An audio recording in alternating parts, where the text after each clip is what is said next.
Today I have a slightly different video for you. Today's topic is about the US election, and I still have a real life conversation for you. Actually, it's not a conversation, it's just one woman speaking, and she's talking about the US election. Now, she uses a lot of challenging words and phrases today, so instead of a listening practice video, today is going to be more about studying the words and phrases that she uses.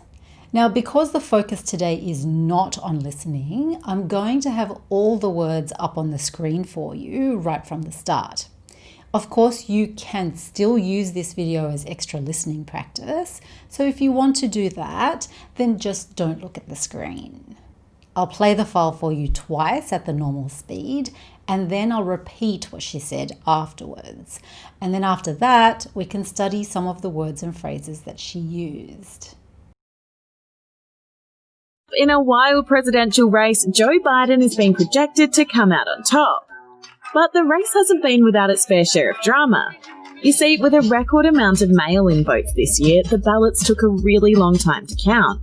Meanwhile, President Trump's launched a bunch of lawsuits contesting mail-in votes, and he's also accused the Democrats of trying to steal the election, but he hasn't offered any evidence yet. In a wild presidential race, Joe Biden is being projected to come out on top. But the race hasn't been without its fair share of drama. You see, with a record amount of mail-in votes this year, the ballots took a really long time to count. Meanwhile, President Trump's launched a bunch of lawsuits contesting mail-in votes, and he's also accused the Democrats of trying to steal the election, but he hasn't offered any evidence yet. In a wild presidential race, Joe Biden is being projected to come out on top. But the race hasn't been without its fair share of drama. You see, with a record amount of mail-in votes this year, the ballots took a really long time to count. Meanwhile, President Trump's launched a bunch of lawsuits contesting mail-in votes and is also accused the Democrats of trying to steal the election. But he hasn't offered any evidence yet. Now let's talk about some of the words and phrases that she used today. The first thing she says is in a wild presidential race. Now, a race, you probably know a race as one of these. So people running, people cycling, or even horse racing. But a race can also be a competition to try to win something or be the first to do something. And a good example of this at the moment is the race to find a vaccine for the coronavirus. There are a lot of companies out there working frantically right now to find a vaccine. So here, the race is the competition to win the top job, to become the next US president. The next thing she says is Joe Biden is being projected to come out on top. Now, this word can be both a noun and a verb. As a noun, we say project, project. As a verb, we say to project, to project. Notice where the emphasis is depending on whether you're using it as a noun or as a verb. To project has a few different meanings. Here, it means to guess what the result will be using information that you already know. Now, this is usually used in economics or finance, so when you project something, you're usually using numbers. For example, the world population is projected to reach 8.5 billion by 2030. They project that their market share over the next 5 years will slowly start to increase. She said Joe Biden is being projected to come out on top. Now, to come out on top, this is an idiom and it means to win a competition or an argument, or in today's video, an election. So what she's saying here is that Joe Biden, based on information that we know, he is expected to win the election. Then she says, the race hasn't been without its fair share of drama. Now, to have your fair share of something, this is an idiom and it means to have a large amount of something that's bad. You could actually say that Joe Biden has had more than his fair share of terrible events in his life. His first wife and his daughter were killed in a car accident, and more recently, one of his sons died of cancer as well. So he has been through a lot in his personal life. So here, the race hasn't been without its fair share of drama. She's saying that there has been a lot of drama during this election. And then she talks about what some of these dramatic things are. She says, you see, with a record amount of mail-in votes. You see. This is an idiom, it's informal, and it's just used when you're trying to explain something. You see, you're supposed to pay the bank $1,000 each month for your loan. You haven't been doing that.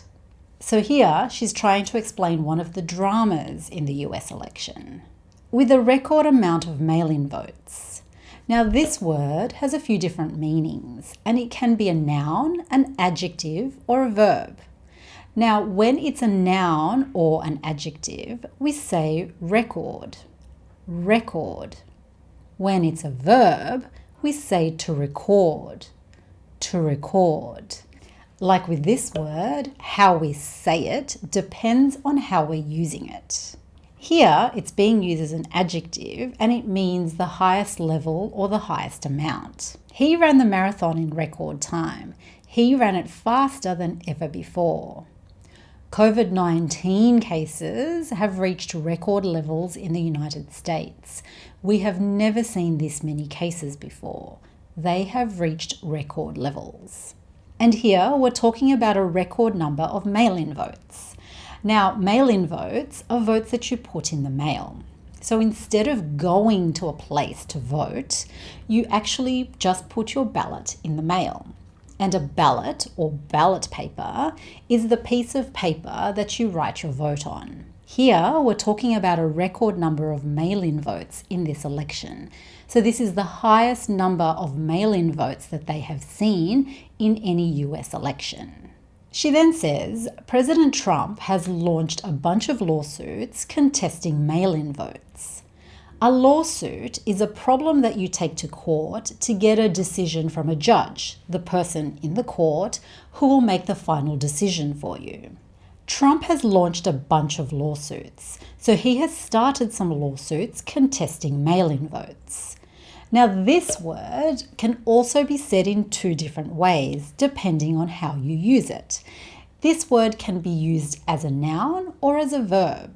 As a noun, we say contest, contest. As a verb, we say to contest, to contest. This word has a few different meanings. Here, it's being used as a verb and it's being used to mean that something is wrong or unfair and you want it to be looked at again. Trump thinks that there's something wrong or unfair about these mail-in votes, so he has started these lawsuits to discuss his problem in court in front of a judge or judges. We learnt a lot of words and phrases today, and we also learned how to say 3 different words depending on how we use them. Let's listen to her one last time at the normal speed and see if you can understand more of the conversation this time around. In a wild presidential race, Joe Biden is being projected to come out on top. But the race hasn't been without its fair share of drama. You see, with a record amount of mail-in votes this year, the ballots took a really long time to count. Meanwhile, President Trump's launched a bunch of lawsuits contesting mail-in votes, and he's also accused the Democrats of trying to steal the election, but he hasn't offered any evidence yet. Please give me a thumbs up if you found this video useful so that I know to make more videos like this one for you in future.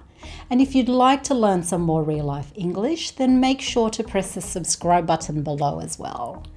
Thank you for watching today's video. Keep practicing, stay safe out there, and I shall see you next time. Bye!